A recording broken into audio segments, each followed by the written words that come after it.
Hello everyone, good evening, and my name is Deandra Chaudhary, and I welcome you online platform of Bansal Classes Odisha. So पिछली class में हमने emissive power तक study कर लिया था, जिसमें हमने बहुत सी चीज़ें डिस्कस भी की थी। आज हम यहाँ से आगे बढ़ते हैं और एक नई टर्म डिफाइन की जाती है यहाँ पर, emissivity. And what is emissivity is? Emissivity denoted by E, और emissivity क्या होती है?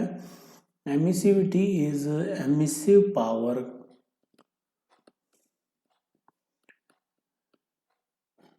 of any body at any time t, any temperature t, divided by emissive power of a black body at temperature t. Okay, तो किसी भी body की emissive power E upon black body की emissive power EB, इसका जो ratio है this is known as emissivity E। Okay, तो यहाँ पर बहुत सारे टर्म्स हैं, डोंट बी कंफ्यूज्ड। एमिसिविटी की भी यहाँ पर कोई यूनिट नहीं है, बट एमिसिव पावर की है। Reflective power, transmissive power, absorptive power की कोई यूनिट नहीं है। ठीक है, ऐसे एमिसिविटी की भी कोई यूनिट नहीं है। तो यहां तक हमने काफी चीजें डिस्कस कर ली। अब हम एक्चुअल किरचॉफ्स लॉ की स्टडी करते हैं। सो किरचॉफ्स लॉ, जैसे मान लो कि there are two bodies, two similar bodies, normal body, normal body, और यहां पर ये है black body, this is black body. दोनों सेम हैं, ओके। और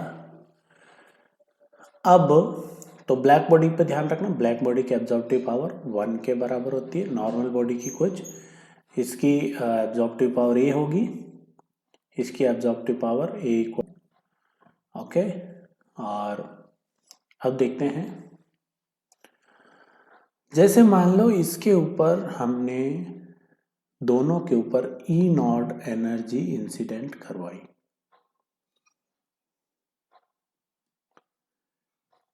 okay. So energy incident is E naught, energy absorbed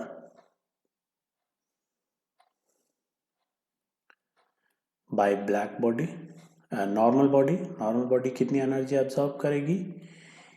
E not into ए, क्योंकि उसकी एब्जॉर्प्टिव पावर ए है, ओके। एब्जॉर्प्टिव पावर क्या होती है? E absorbed upon E incident, तो ई एब्जॉर्ब्ड हो जाएगा E incident into absorptive power A. Similarly energy absorbed by black body,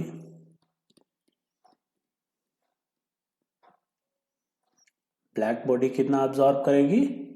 E not, और ए तो इसका 1 है, तो टोटल ये एब्जॉर्ब कर लेगी। अच्छा, अब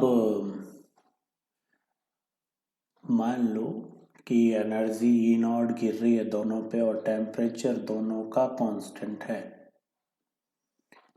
इसका मतलब क्या है? अगर टेम्परेचर कांस्टेंट है तो इसका मतलब ये कुछ एनर्जी एमिट भी कर रही होंगी दोनों बॉडीज। तो एनर्जी emitted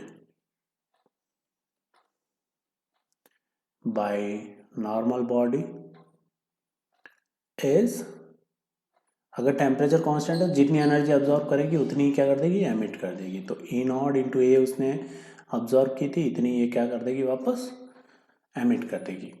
इसी प्रकार से energy emitted bye black body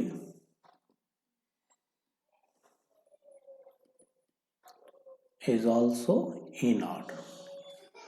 okay, अब हम चलते हैं एमिसिविटी पे इन दोनों की। तो एमिसिविटी क्या डिफाइन किया था हमने, एमिसिविटी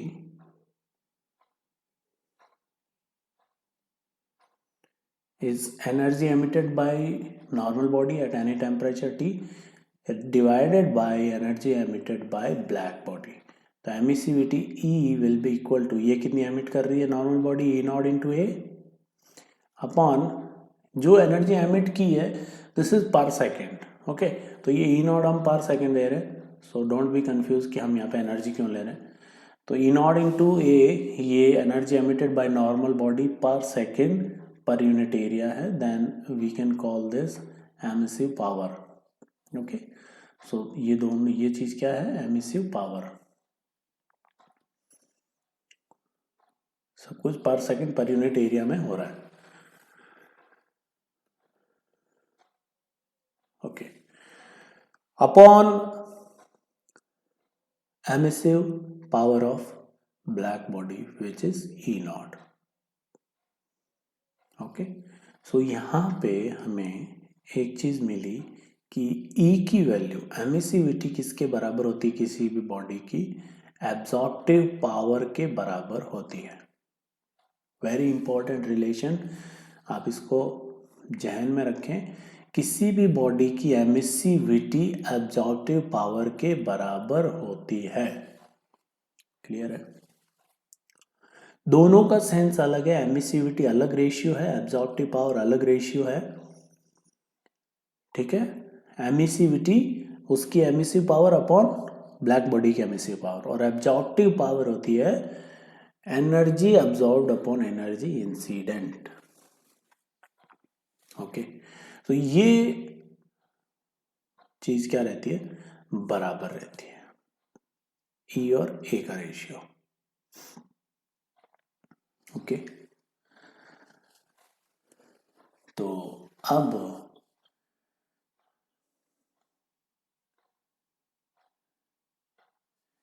यहां पर हम थोड़ा और एनालाइज करें।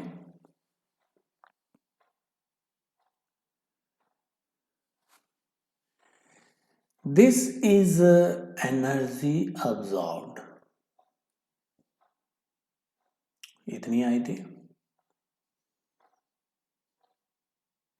and this is energy absorbed by black body। ठीक है, तो यहां पर एक रेशियो बनता है कि एनर्जी अब्जॉर्ब्ड या फिर एनर्जी एमिटेड या फिर आप कह लो एमिसिव पावर, ये जो ऊपर लिखा हुआ this is what emissive power upon emissivity E, this is equal to E naught. And what is E naught, E naught आप देखिए एनर्जी इंसिडेंट कराती है, दैट्स अनदर मैटर।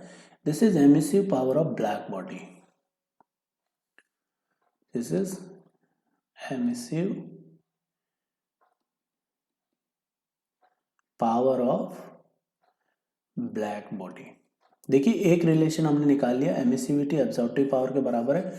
दूसरा रिलेशन निकाल रहे हैं किसी भी बॉडी के लिए, this is emissive power upon emissivity is equal to E naught. E naught is emissive power of black body. So यहां से हमें एक चीज मिली, जैसे देखो कोई बॉडी है, कोई ब्लैक बॉडी है, वो किसी टेम्परेचर T पे उसकी एमिसिव पावर E नॉट है। ठीक है, तो ये ई नोड उसके लिए कांस्टेंट रहेगा, क्योंकि ब्लैक बॉडी ऐसा कुछ नहीं है कि this is this type of black body, this is that type of black body, नहीं, black body is black body. और किसी ब्लैक बॉडी की एमिसिव पावर किसी भी टेम्परेचर टी पे क्या होगी, कांस्टेंट होगी। Okay, so this E naught is constant, this is constant. किसी भी पर्टिकुलर टेम्परेचर पे ई नॉट क्या होगा, constant, constant at particular temperature T.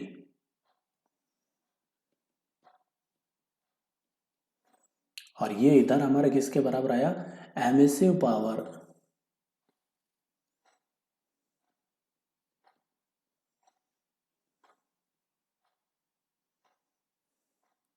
Upon emissivity.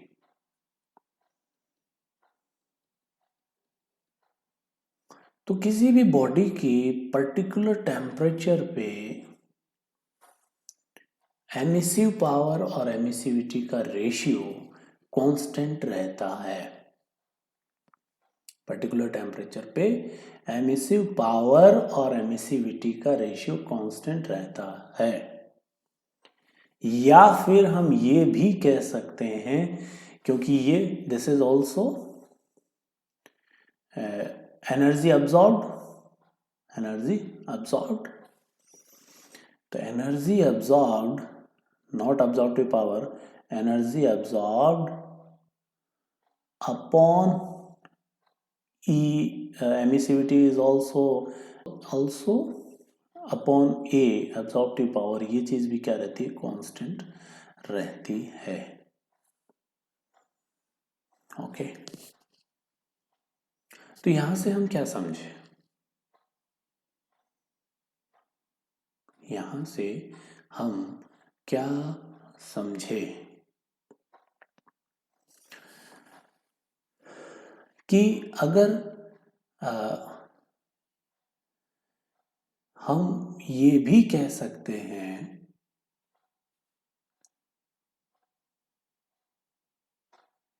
कि जिसकी अब्सॉर्प्टिव पावर, अगर एनर्जी अब्सॉर्ब्ड ज़्यादा होगी, या फिर यूँ समझो ए इज अब्सॉर्प्टिव पावर ज़्यादा होगी तो एनर्जी अब्सॉर्ब ज़्यादा होगी, और एनर्जी अब्सॉर्ब ज़्यादा होगी तो एमिसिव पावर भी ज़्यादा होगी।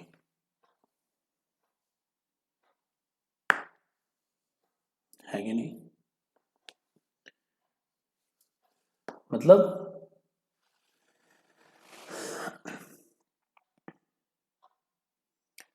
एनर्जी, अगर इन दोनों का हम रेशियो ले लें, एमिसिव पावर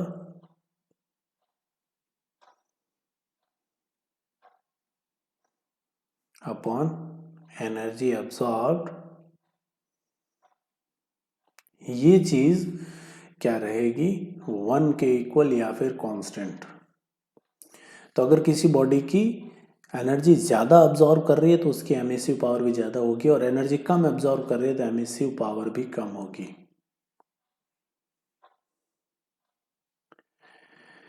सिंपल भाषा में कहें कि जो ज़्यादा एनर्जी अब्सॉर्ब करेगा वो ज़्यादा ही एमिट करेगा पर यूनिट टाइम में।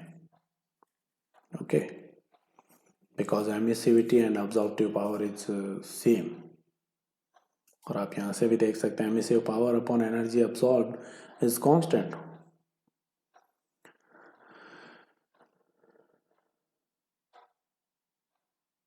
अब जैसे मतलब जो चीज जितनी जल्दी गर्म होती है वो उतनी ही जल्दी ठंडी होगी।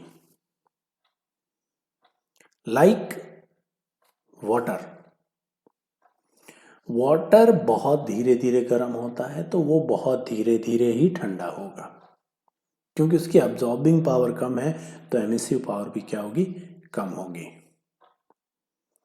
जैसे आपने देखा होगा सी एरियाज के आसपास के जो भी हैं, ठीक है, जैसे बॉम्बे वगैरह, तो वहाँ पे टेम्परेचर लगभग कांस्टेंट सा रहता है, चाहे सर्दी हो चाहे गर्मी हो, क्योंकि वहाँ का पानी शाम तक गर्म होता है और फिर अगली सुबह तक ठंडा होता है।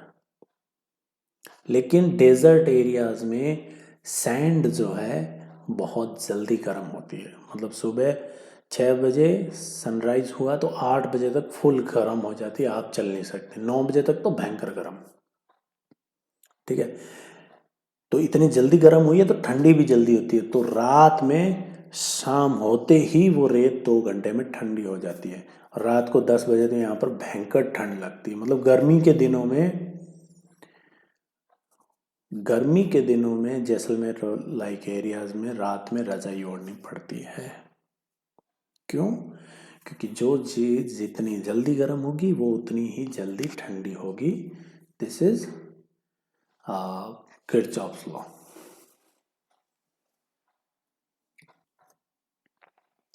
तो हम यहाँ पे कह सकते हैं कि जो जितना अच्छा अब्जॉर्ब करेगा वो उतना ही अच्छा एमिट करेगा। It means good absorbers are good emitter.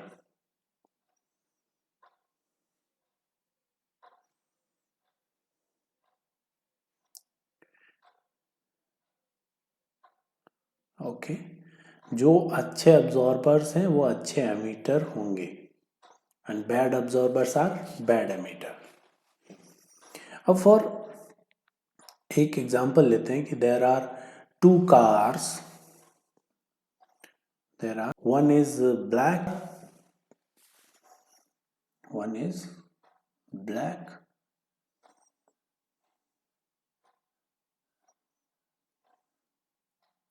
this is black car, okay, and one is let's say blue car,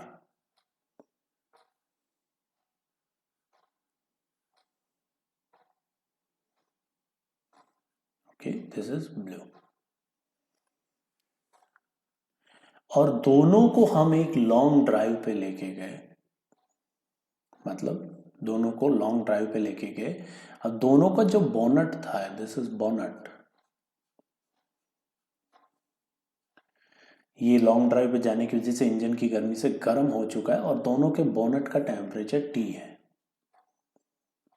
और दोनों को हम लाए और गैरेज में खड़ा कर दिया। Okay, which one cools faster? कौन सी गाड़ी का जो बोनट है वो जल्दी ठंडा हो जाएगा? तो अब यहां पर हमारा किरचॉफ्स लॉ यूज होता है कि good absorbers are good emitter. तो black colour is a good absorber. ठीक है, ये बहुत जल्दी गर्म हो जाता है तो ये बहुत जल्दी ठंडा भी हो जाएगा। लेकिन blue colours are little less absorber, तो ये लेस एमिटर भी हैं, ये धीरे धीरे ठंडा होगा। तो ब्लैक कार पहले ठंडी हो जाएगी। ठीक है, और अगर धूप में खड़ा कर दोगे तो ब्लैक कार पहले गर्म भी हो जाएगी, ब्लू कार धीरे धीरे गर्म होगी, और वाइट है तो और भी कम होगी। ठीक है, अब जैसे एक स्फीयर है, शाइनी, एकदम वाइट कलर का शाइनी स्फीयर है, और दूसरा डल स्फीयर है। अब दोनों का अगर हम टेम्परेचर इंक्रीज करें तो क्या होगा? जब दोनों का टेम्परेचर इंक्रीज करोगे तो जो शाइनी है, दिस इज बैड एब्जॉर्बर, तो ये कम हीट एब्जॉर्ब करेगा। लेकिन जो डल है, दीज आर गुड एब्जॉर्बर, तो ये ज्यादा हीट एब्जॉर्ब करेंगे। और उसके बाद अगर आपने किसी भी पर्टिकुलर टेम्परेचर T पे छोड़ दिया इन दोनों को, तो good absorber are good emitter, तो ये अच्छी हीट रिलीज करेंगे।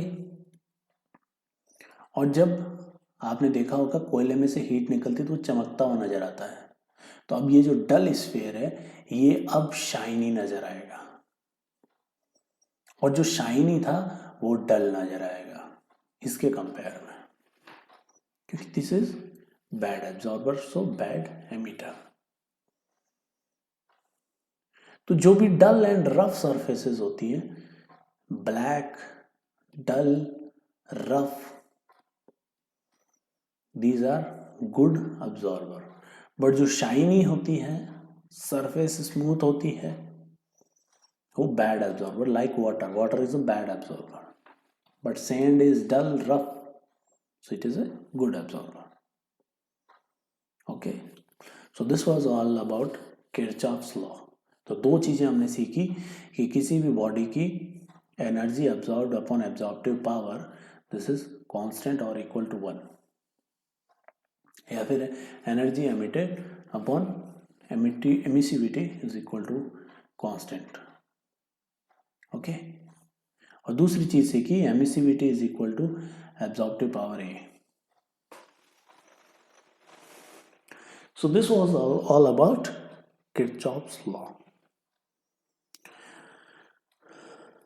अब हम आगे बढ़ते हैं स्टीफन्स बोल्ट्जमैन लॉ।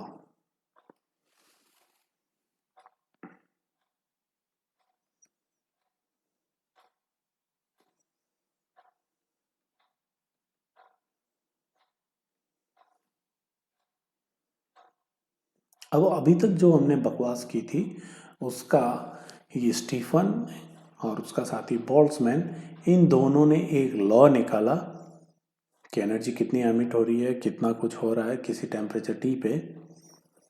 तो अब हम उसको देखते हैं। Okay, so let's say there is a body of temperature T, किसी भी टेम्परेचर टी पे, और सराउंडिंग का टेम्परेचर है टी एस, और इसका एक्सपोज्ड एरिया है ए। ओके, तो ये कितनी एनर्जी अब्जॉर्ब करेगा पर यूनिट टाइम? तो energy absorb per unit time, आप इसको D Q by D T लिख सकते हैं, या फिर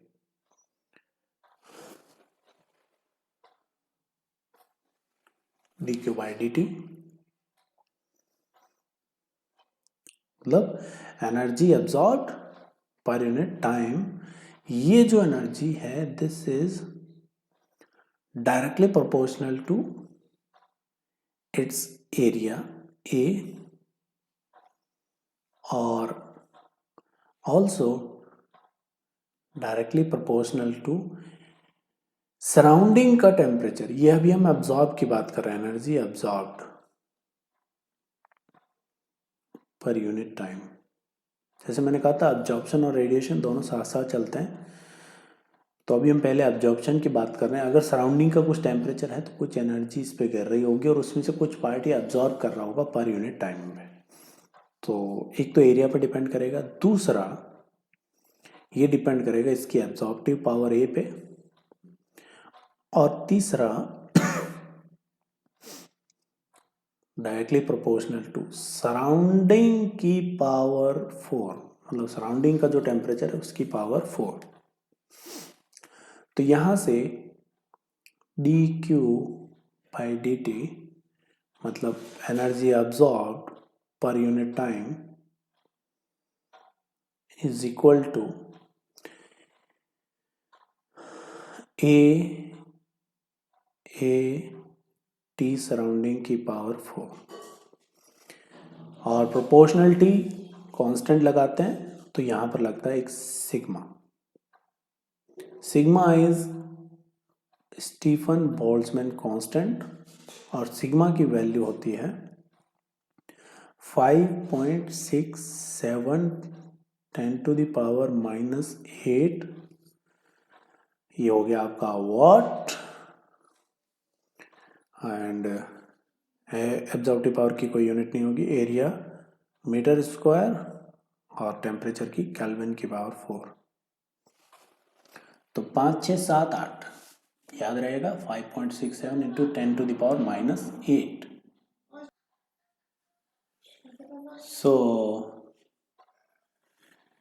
यहाँ पर हमने डिस्कस किया कि एनर्जी एब्जॉर्ब क्या होगी, sigma absorptive power A area into surrounding का टेम्परेचर की पावर 4। ओके, ये सब स्टीफन बोल्ट्जमैन ने डिड्यूस किया यूजिंग प्रैक्टिकल्स।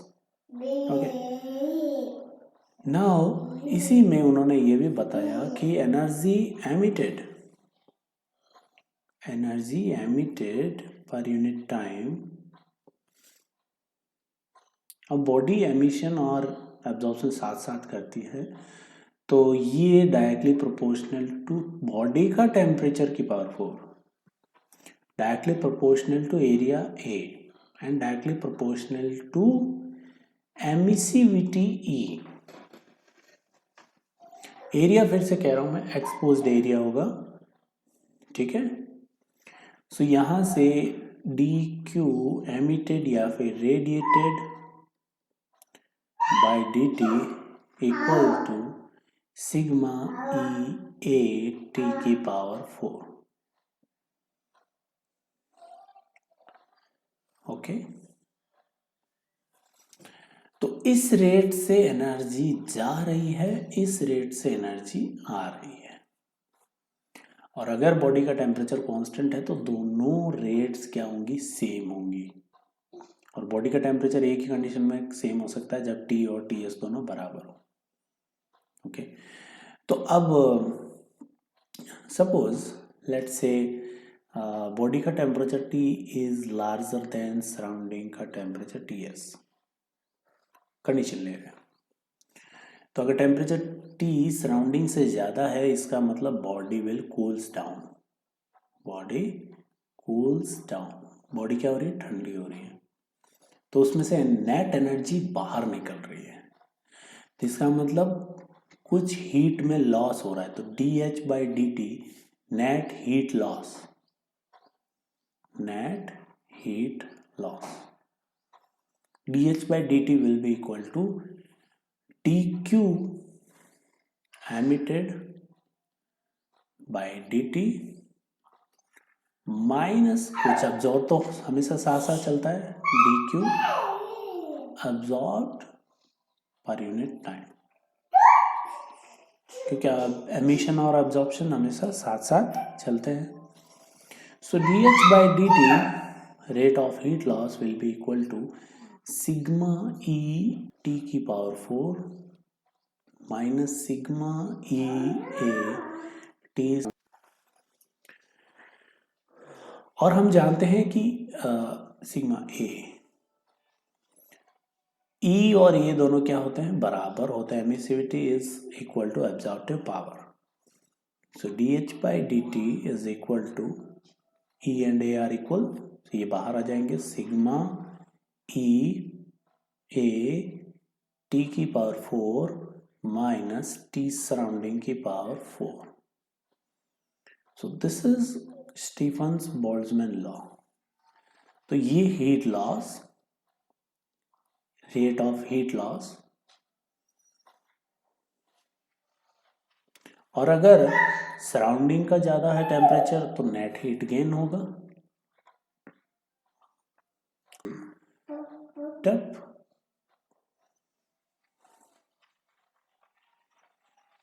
तो यहां पर net heat gain D sigma E A T surrounding की पावर 4 माइनस टी की power 4। So this is rate of heat gain.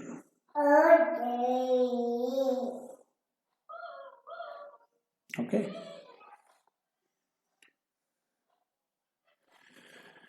सो ये था स्टीफन्स बोल्ट्जमैन लॉ।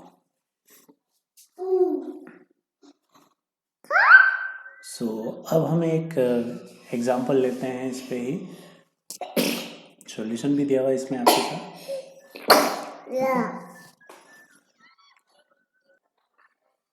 सो आप देख सकते हैं यहाँ पर आपको दी हुई है बॉडी की एमिसिविटी, सरफेस एरिया दे रखा है, temperature 227 degree Celsius is kept in room at temperature 27 degree.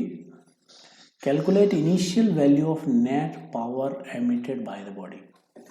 तो बॉडी इनिशियली कितनी पावर से नेट पावर एमिटेड, मतलब नेट हीट लॉस कह रहा है वो एग्जैक्टली।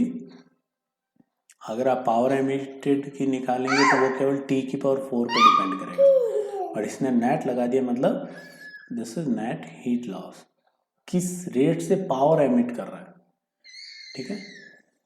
तो ये दोनों प्रोसेस साथ साथ चलते हैं, इसीलिए हम ये यूज़ कर लेते हैं। तो net power P will be equal to sigma E A T की पावर 4 माइनस टी सराउंडिंग की पावर 4। सिग्मा इज 0.75, ई की वैल्यू हमेशा लेस देन 1 होगी। ई इक्वल टू 1 होता है ब्लैक बॉडी के लिए, क्योंकि उसका ए भी कितना होता है, 1 होता है। बाकी बॉडीज में ए और ई दोनों 1 से कम होते हैं। Into 300 into 10 to the power -4 metre square into 500 kelvin minus 300 kelvin. तो केल्विन में चेंज करके फिर करना है। तो 69.4 वाट मतलब 69.4 जूल पर सेकंड से एनर्जी लॉस कर रहा है। ओके, क्योंकि